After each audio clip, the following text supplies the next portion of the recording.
नमस्कार दोस्तों, आज हम पढ़ेंगे नेट में शामिल कहानी राजा निर्वंशिया। एक राजा निर्वंशिया थे। माँ कहानी सुनाया करती थी। उनके आसपास ही 4-5 बच्चे अपनी मुट्ठियों में फूल दबाए कहानी समाप्त होने पर गौरव पर चढ़ाने के लिए उत्सुक से बैठे जाते थे। आटे का सुंदर सा चौक पूरा होता, उसी चौक पर मिट्टी की 6 गौरें रखी जाती, जिनमें से ऊपर वाली के बिंदिया और सिंदूर लगाता, बाकी 5 की दबी पूजा ग्रहण करती रहती।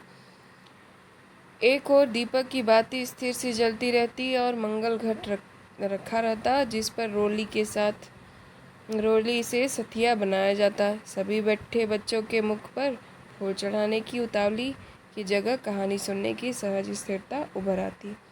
एक राजा निर्वंशिया थे। माँ सुनाया करती थीं, उनके राज में बड़ी खुशहाली थी। सब वर्ण के लोग अपना अपना काम काज देखते थे। कोई दुखी नहीं दिखाई पड़ता था। राजा की एक लक्ष्मी सी रानी थी, चंद्रमा सी सुंदर और राजा की वो बहुत प्यारी। राजा राज देखते, सुख से रानी के महल में रहते। मेरे ख्यालों का राजा था राजा जगपति। तब जगपति से मेरी दांत कटी दोस्ती थी। दोनों मिडिल स्कूल में पढ़ने जाते। दोनों एक दूसरे के घर के थे, इसलिए बराबरी की निभती थी। मैं मैट्रिक के पास करके एक स्कूल में नौकर हो गया और जगपति कस्बे के ही वकील के यहाँ मुहर्रिर। जिस साल जगपति मुहर्रिर हुआ, उसी वर्ष बांस के गांव में उसकी शादी हुई। पर ऐसी हुई कि लोगों ने तमाशा बना देना चाहा। लड़की वालों का कुछ विश्वास था कि शादी के बाद लड़की विदा नहीं होगी, ब्याह हो जाएगा और 7वीं भंवर तक पड़ेगी। जब पहली विदा की सायत हुई होगी और तभी लड़की अपनी ससुराल जाएगी। जगपति की पत्नी थोड़ी बहुत पढ़ी लिखी थी, पर घर की लीक कौन मेटे। बारात बिना बहू के वापस आ गई और लड़के वालों ने तय कर लिया कि अब जगपति की शादी कहीं और कर दी जाएगी, चाहे कानी लूली से ही हो, पर वह लड़की अब घर में नहीं आएगी। लेकिन साल ख़त्म होते होते सब ठीक ठाक हो गया। लड़की वालों ने माफ़ी मांग ली और जगपति की पत्नी को ससुराल आ गई। जगपति को जैसे सब कुछ मिल गया और सास ने बहू की बलाइयाँ लेकर घर की सब चाबियाँ सौंप दी। गृहस्थी का ढंग बार समझा दिया। जगपति की माँ न जाने कब से आस लगाए बैठी थी। उन्होंने आराम की सांस ली। पूजा पाठ में समय कटने लगा। दोपहरिया दूसरे के घर आंगन में बीतने लगी, पर सास का रोग था। उन्हें एक दिन उन्होंने अपनी अंतिम घड़ियां गिनते हुए चंदा को पास बुलाकर समझाया, बेटा जगपति, बड़े लाड प्यार का पला है। जब से तुम्हारे ससुर नहीं रहे तब से उसके छोटे छोटे हट को पूरा करती रही। अब तुम ध्यान रखना। फिर रुककर उन्होंने कहा, जगपति किसी लायक हुआ है तो रिश्तेदारों की आंखों में करकने लगा है। तुम्हारे बाप ने ब्याह के वक्त नादानी की, जो तुम्हें विदा नहीं किया। मेरे दुश्मन देवर जेठों को मौका मिल गया, तुम्हार खड़ा कर दिया कि अब विदा करवाना नाक कटवाना है। जगपति का ब्याह क्या हुआ, उन लोगों की छाती पर सांप लौट गया। सोचा घर की इज्जत रखने के आड़ लेकर रंग में भंग कर दें। अब बेटा, इस घर की लाज तुम्हारी लाज है। आज को तुम्हारे ससुर होते तो भला कहते कहते माँ की आंखों में आंसू आ गए और वे जगपति की देखभाल उसे सौंप कर सदा के लिए मौन हो गई। एक अरमान उनके साथ ही चला गया कि जगपति की संतान को 4 बरस इंतजार करने के बाद भी वे गोद में न खिला पाई। और चंदा ने मन में सब्र कर लिया था, यही सोचकर कि कुल देवता का अंश तो उसके जीवन भर पूजने को मिल गया था। घर में चारों तरफ जैसे उदारता बिखरी रही। अपना पा बरसता रहा था। उसे लगता जैसे घर की अंधेरी एकांत कोठरियों में वह शांत शीतलता है जो उसे भरमा लेती है। घर की सब कुंडियों की खनक उसके कानों में बस गई थी। हर दरवाजे की चरमराहट पहचान गई थी। एक रोज राजा आखेट को गए। माँ सुनाती थी, राजा आखेट को जाते थे तो 7वें रोज जरूर महल में लौट आते, पर उस दफ़ा जब गए तो 7वां दिन निकल गया, पर राजा नहीं लौटे। रानी को बड़ी चिंता हुई। रानी एक मंत्री का साथ लेकर खोज में निकली और इसी बीच जगपति को रिश्तेदारों की एक शादी में जाना पड़ा। उसके दूर के रिश्ते के भाई दयाराम की शादी थी। कहा गया कि 10वें दिन जरूर वापस आ जाएगा, पर छठे दिन ही खबर मिली कि बारात घर लौटने पर दयाराम के घर डाका पड़ गया। किसी मुखबिर ने सारी खबरें पहुंचा दी थी कि लड़की वालों ने दयाराम का घर सोने चांदी से पाट दिया है। आखिर पुश्तैनी जमींदार की इकलौती लड़की थी। घर आए मेहमान लगभग विदा हो चुके थे। दूसरे रोज जगपति भी चलने वाला था, पर उसी रात डाका पड़ा। जवान आदमी था, भला खून मानता है। डाके वालों ने जब बंदूकें चलाई तो सबकी घिघी बन गई, पर जगपति और दयाराम ने छाती ठोककर लाठियां उठा ली। घर में कोहराम मच गया, फिर भी सन्नाटा छा गया। डाके वाले बराबर गोलियां दाग रहे थे। बाहर का दरवाज़ा टूट चुका था, पर जगपति ने हिम्मत बढ़ाते हुए हाँक लगाई, ये हवाई बंदूकें इन ठेल पिलाई लाठियों का मुकाबला नहीं कर पाएंगी जवानों। पर दरवाजे तड़ तड़ तड़ टूट रहे थे। अंत में एक गोली जगपति की जांघ को पार करती हुई निकल गई, दूसरी उसकी जांघ के ऊपर कूल्हे में समा कर रह गई। चंदा रोती कलपती और मनौती मानती जब वहां पहुंची तो जगपति अस्पताल में था। दयाराम के थोड़ी चोट आई थी, उसे अस्पताल से छुट्टी मिल गई थी। जगपति की देखभाल के लिए वहीं अस्पताल में मरीजों के रिश्तेदारों के लिए जो कोठरियां बनी थी, उन्हीं में चंदा को रुकना पड़ा। कस्बे के अस्पताल से दयाराम का गांव 4 कोस पड़ता था। दूसरे तीसरे वहां से आदमी आते जाते रहते, जिस सामान की ज़रूरत होती वहां पहुंचा देते। पर धीरे धीरे उन लोगों ने भी खबर लेना छोड़ दिया। एक दिन में ठीक होने वाला घाव तो था नहीं, जांघ की हड्डी चटक गई थी और कूल्हे में ऑपरेशन से 6 इंच गहरा घाव था। कस्बे का अस्पताल था, कंपाउंडर ही मरीजों की देखभाल रखते। बड़ा डॉक्टर तो नाम के लिए था, या कस्बे के बड़े आदमियों के लिए। छोटे लोगों के लिए तो कंपाउंडर साहब ही ईश्वर के अवतार थे। मरीजों की देखभाल करने वाले रिश्तेदारों के खाने पीने की मुश्किलों से लेकर मरीज की नब्ज तक संभालते थे। छोटी सी इमारत में अस्पताल आबाद था। रोगियों को सिर्फ 6-7 खाटें थीं। मरीजों के कमरे से लगा दवा बनाने का कमरा था। उसी में एक और एक आराम कुर्सी थी और एक नीची सी मेज। उसी कुर्सी पर बड़ा डॉक्टर आकर कभी कभार बैठता था, नहीं तो बच्चन सिंह कंपाउंडर ही जमे रहते। अस्पताल में या तो फौजदारी के शहीद आते या गिरगिरा के हाथ पैर तोड़ लेने वाले एक आध लोग। छठे समाज से कोई औरत दिख गई जैसे उन्हें कभी रोग घेरता ही नहीं था। कभी कोई बीमार पड़ती तो घर वाले हाल बता के 8-10 रोज की दवा एक साथ ले जाते और फिर उसके जीने मरने की खबर तक न मिलती।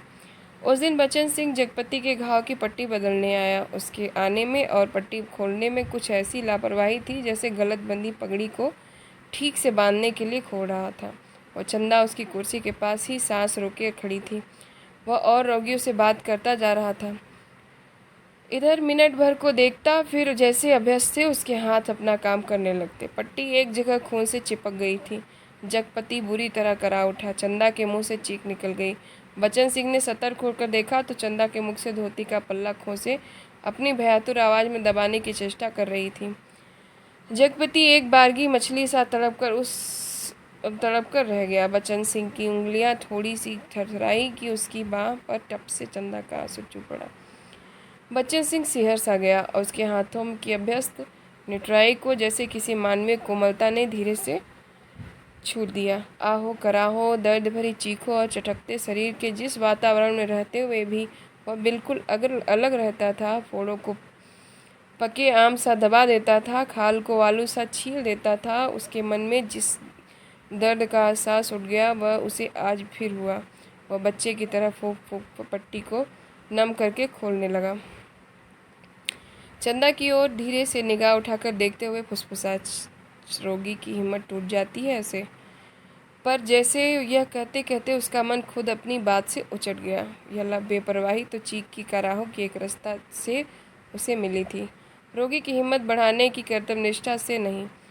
जब तक वह घाव की मरहम पट्टी करता रहा तब तक इन्हीं 2 आंखों की करुणा उसे घिरे रही और हाथ धोते समय वह चंदा की उन चूड़ियों से भरी कलाइयों को बेझिझक देखता रहा जो अपनी खुशी उससे मांग रही थी। चंदा मानी डालती जा रही थी और बच्चन सिंह हाथ धोते धोते उसकी कलाइयों, हथेलियों और पैरों को देखता जा रहा था।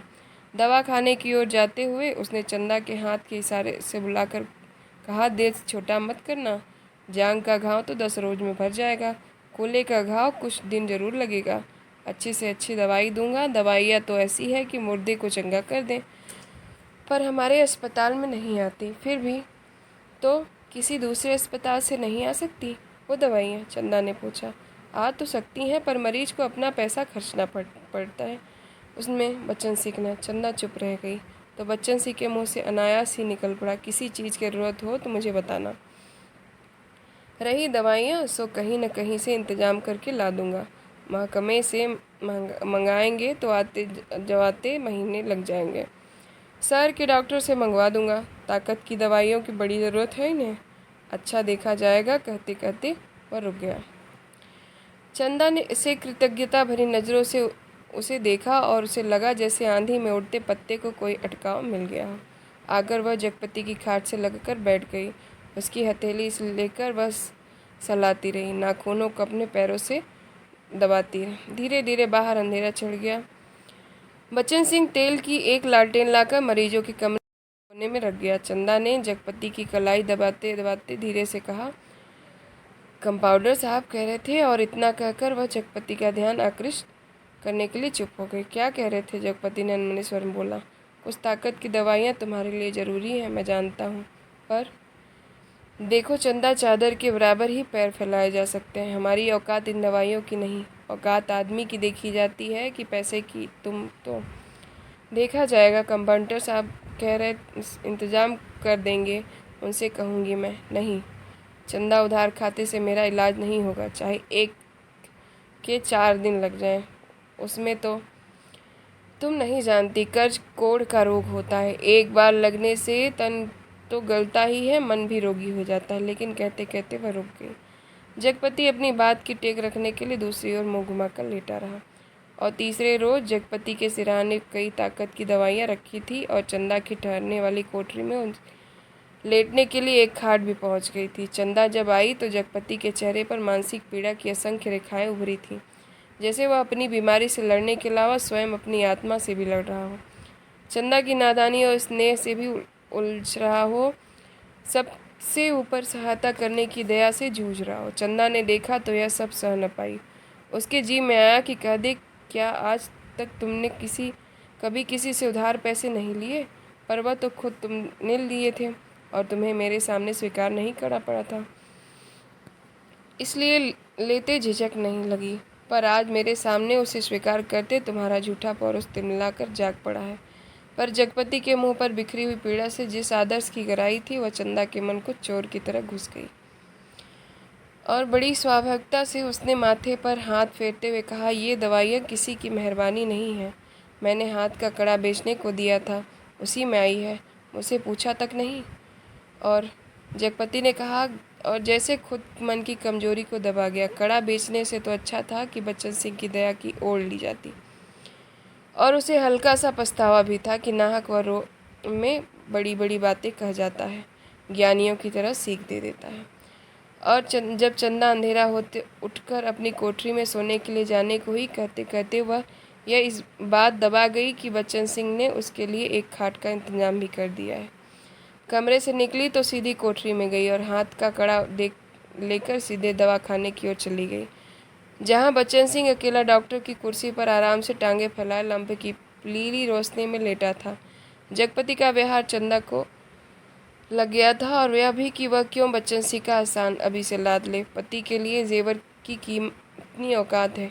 और बेधड़क सी दवाखाने में घुस गई। दिन की पहचान के कारण उसे कमरे की मेज की अलमारी पर स्थित का अनुमान था। वैसे कमरा अंधेरा ही पड़ा था, क्योंकि लैंप की रोशनी केवल अपने वृत्त में अधिक प्रकाशवान होकर कानों के कोनों के अंधेरे और किसी भी घनीभूति पर कर रही थी। बच्चन सिंह ने चंदा को घुसते ही पहचान लिया। वह उठकर खड़ा हो गया। चंदा ने भीतर कदम तो रख दिया, पर सहसा सहम गई, जैसे वह किसी अंधेरे कुएं में अपने आप कूद पड़ी हो। तो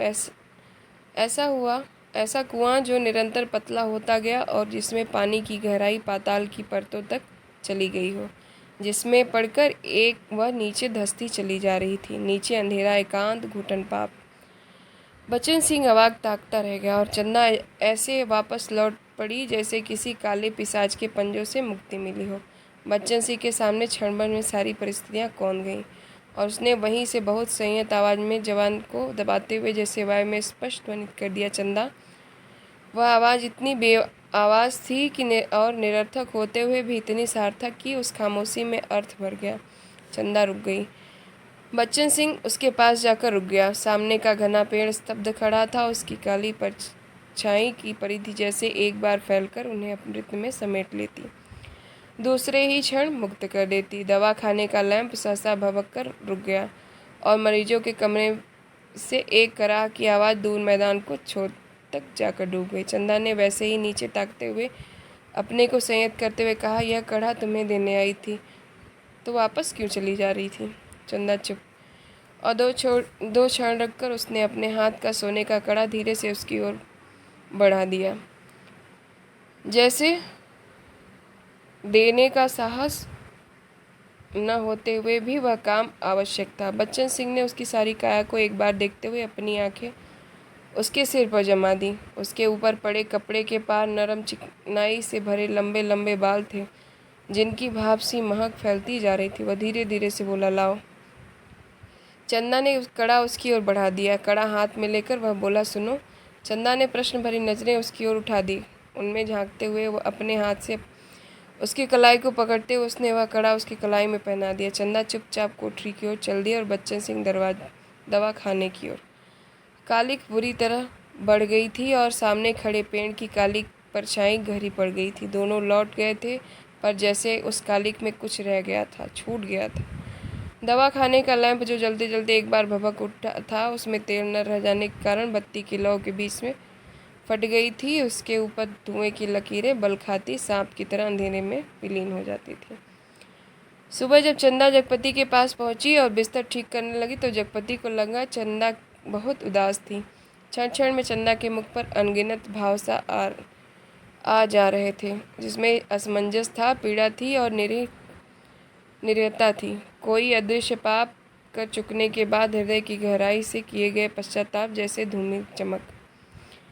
रानी मंत्री के साथ जब निराश होकर लौटी तो देखा राजा महल में उपस्थित थे। उनकी खुशी का ठिकाना न रहा। माँ सुनाया करती थी, पर राजा को रानी की तरह मंत्री के साथ जाना अच्छा नहीं लगा। रानी ने राजा को समझाया कि वह तो केवल राजा के प्रति अटूट प्रेम के कारण अपने को न रोक सकी। राजा रानी एक दूसरे को बहुत चाहते थे। दोनों के दिलों में एक बात सूल सी करती रहती कि उनके कोई संतान न थी। राजवंश का दीपक बुझने जा रहा था। संतान के भाव में उनका लोक परलोक बिगड़ा जा रहा था और कुल की मर्यादा नष्ट होने की शंका बढ़ती जा रही थी। दूसरे दिन बच्चन सिंह ने जो कि मरहम पट्टी करते वक्त बताया था कि उसका तबादला मैनपुरी के सदर अस्पताल में हो गया है और वह परसों यहाँ से चला जाएगा। जगपति ने सुना तो उसे भला ही लगा। आए दिन रोग घेरे रहते हैं। बच्चन सिंह उसके शहर के अस्पताल में पहुंचा जा रहा है तो कुछ मदद मिलती ही रहेगी। आखिर वह ठीक तो होगा ही, और फिर मैनपुरी के सिवा कहाँ जाएगा। पर दूसरे ही क्षण उसका दिल अकथ भारीपन से भर गया। पता नहीं क्यों चंदा के अस्तित्व का ध्यान आते ही इसे इस सोचना से कुछ ऐसे नुकीले कांटे दिखाई देने लगे जो उसके शरीर में किसी भी समय चुभ सकते थे, जरा सा बेखबर होने पर बींध सकते थे, और तब भी उसके सामने आदमी की एकाधिकार की लक्ष्मण रेखाएं धुएं के लकीर की तरह कांप कर मिटने लगी और मन में छुपे संदेह के राक्षस बाना बदल योगी के रूप में घूमने लगे। और 15-20 रोज बाद जब जगपति की हालत सुधर गई तो चंदा उसे लेकर घर लौट आई। जगपति चलने फिरने लायक हो गया था। घर का ताला जब खोला तब रात झुक आई थी और फिर उनकी गली में तो शाम से ही अंधेरा छरना शुरू हो जाता था। पर गली में आते ही उन्हें लगा जैसे कि वनवास काटकर राजधानी लौटे हैं। नुक्कड़ पर ही जमुना सुनार की कोठरी में सुरही फिंक रही थी, जिसके दरवाजों से लालटेन की रोशनी की लकीर झांक रही थी और कच्ची तंबाकू का धुआं रूंधी गली के मुहाने पर बुरी तरह भर गया था। सामने ही मुंशी जी अपनी जिंगला खटिया के गड्ढे में कुप्पी के मंदिर प्रकाश में खसरा खतौनी बिछाए मिजान लगाने में मशगूल थे।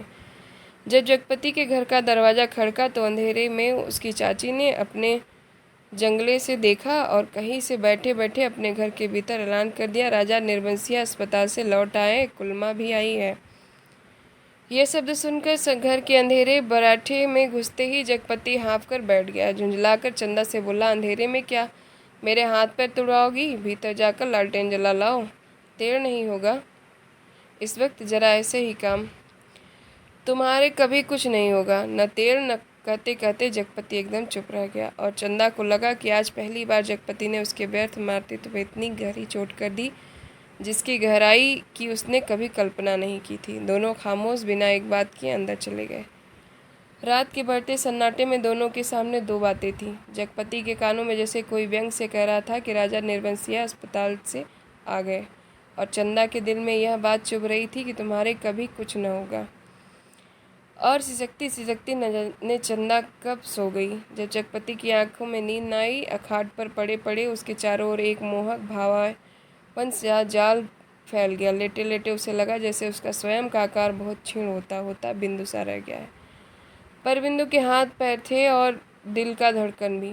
कोठरी का घुटा घुटा सा अंधियारा, मटमैली दीवारें और गहन गुफाओं सी अलमारियां, जिनमें से बार बार झांक कर देखता था और वह सिहर उठता था। फिर जैसे सब कुछ तब्दील हो गया। उसे लगा कि अपना आकार बदलता जा रहा है, बढ़ता जा रहा है, बढ़ता जा रहा है। वह मनुष्य हुआ, लंबा तगड़ा तंदुरुस्त पुरुष हुआ। उसकी सिराओं में कुछ फूट पड़ने के लिए व्याकुलता से खोल उठा। उसके हाथ शरीर के अनुपात से बहुत बड़े, डरावने और भयानक हो गए। उनके लंबे लंबे नाखून निकल आए। वह राक्षस हुआ, दैत्य हुआ, आदि बर्बर। और बड़ी तेजी से सारा कमरा एक बारगी चक्कर काट गया। फिर सब धीरे धीरे स्थिर होने लगा और उसकी सांसें ठीक होती जान पड़ी। फिर जैसे बहुत कोशिश करने पर गीगी बन जाने के बाद उसकी आवाज़ फूटी, चंदा। चंदा की नरम सांसों में हल्की सरसराहट कमरे में जान डालने लगी।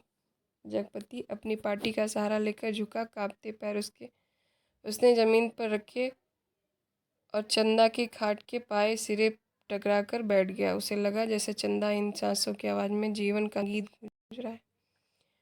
वह उठा, चंदा के मुख पर झुक गया। उस अंधेरे में आंखें गड़ाए गड़ाए जैसे बहुत देर बाद स्वयं चंदा के मुख पर अपने आप बिखरने लगी। उसके नक्श उज्जवल हो उठे और जगपति की आंखों की ज्योति मिल गई। वह मुग्ध सा ताकता रहा। चंदा के बिखरे बाल, जिसमें हाल में के जन्मे बच्चे के गुफाओं के बालों की सी महक, दूध की कंचाई, शरीर के रस की सी मिठास और स्नेह सी चिकनाहट, और वह माथा जिस पर बालों के पास तमाम छोटे छोटे नरम नरम से रोए रेशम से, और उस पर कभी लगाई गई सेंदूर की बिंदी का हल्का सा मिटा हुआ आभास, नन्हे नन्हे निर्द्वंद सोए पलक, और उनकी मासूम सी कांटों की तरह बरौनियों और सांस में घुलकर आती हुई वह आत्मा की निष्कपट आवाज की लय, फूल की पंखुड़ी से पतले पतले होंठ, उन पर पड़ी अछूती रेखाएं जिनमें सिर्फ दूध सी महक। उनकी आंखों के सामने ममता सी छा गई, केवल ममता, और उसके मुख से अस्फुट सब निकला, बच्चा। डरते डरते उसके बालों के एक लट को बड़े जतन से उसके ने हथेली पर रखा और उंगली से उस पर